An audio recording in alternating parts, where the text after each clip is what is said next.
Hello，同大家分享下教會嘅網站，我哋嘅更新緊。我哋一直用緊個網站，其實我自己覺得幾好用。不過有啲限制啦。例如我如果開咗聖經，又或者開其他嘅功能嘅時候，就唔能夠一邊睇住聖經又睇其他嘅資訊咁樣樣。同埋都想加啲最近開發嘅 AI features 落去教會網站啦。咁所以簡單 update 下啦。左邊新嘅網站會咁嘅，分左右啦。左邊可以睇聖經，右邊又可以擺啲工具啊、一啲嘅查經嘅資料啊咁樣。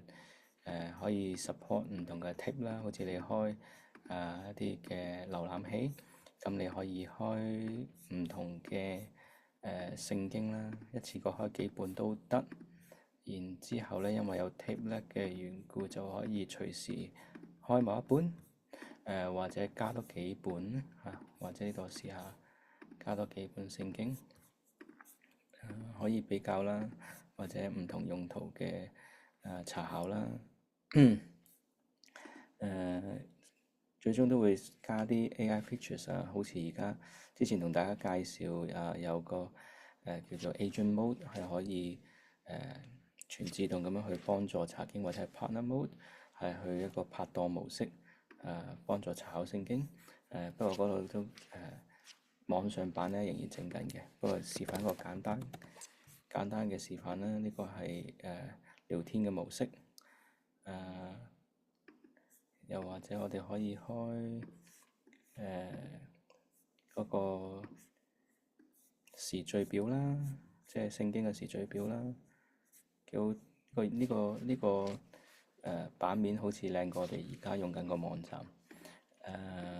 我哋有嘅聖經嘅語音系統啦。